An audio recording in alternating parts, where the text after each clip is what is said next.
When I was little, I always wanted to get paid for thinking, to make a living from my ideas and not from manual work. So an inventor was very much what I'd always wanted to be since I was a kid.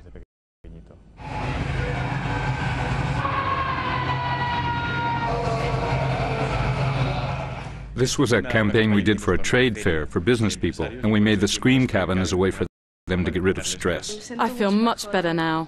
Or aphrodisiac sheets, because business people don't get much sex, or so they say. They were very successful, so much so they ended up being sold as real products. This is fluorescent dog food, and when a dog eats it, its poo is fluorescent afterwards, so you won't step in it at night. I've done normal, ordinary jobs in my life, but it wasn't for me, especially because there was always a ceiling above me, stopping me from growing. So that's why I decided to do what I do, where the only ceiling is my imagination. We all have an invention inside of us, or two or three. I have a lot. There are people who have less. But what's certain is that everyone has an invention in their head that they could develop. The only difference is that instead of just thinking about it on Sunday afternoon, I'll be able to do something about it on Monday morning. This is a device for smoking in public places. Not even the tiniest bit of smoke gets out. The smoke always stays inside the tubes. Time magazine dedicated a whole page to us for this invention. My studio has two lines of business that have gradually developed with lots of hard work. One is generating media attention from my clients and achieving buzz marketing, mostly with inventions or innovative ideas. And the other is creating inventions that are meant to be sold, inventions whose patents we sell or that we market ourselves. This is an invention I thought up when you're on holiday, you send a postcard and usually everyone can read what you've written.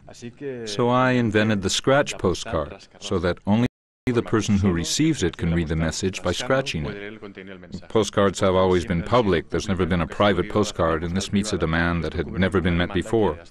That's why I think it has great commercial potential. This is a spray for when you're at the beach to get the waiter's attention, and of course it's called Psst, Psst.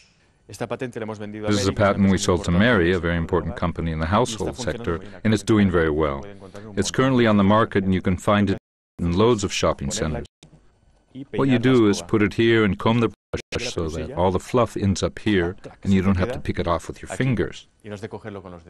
They're very simple and obvious patents, but they sell very well. The public always thinks of inventors as weirdos or visionaries. But nowadays, the profession of inventor has nothing to do with the idea people have in their heads.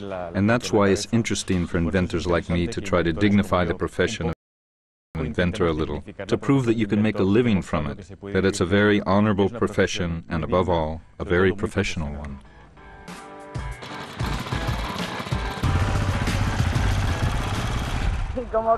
It's that time of the week again, and the inventor Pep Torres is here with us with a program about modern life that's as essential as it is surprising. This one's going to be good. I love being on the radio and doing this fun public part of my job by explaining fun inventions to the public. It's a program that goes out everywhere in Spain. Today's 4 inventions aren't going to change the world, but I do think they're going to open your mind, Matrix style. People often say to me afterwards, "Hey, I heard you this morning talking about that invention. What a crazy thing, what a great invention." It's good. If I wasn't an inventor, I wouldn't be me.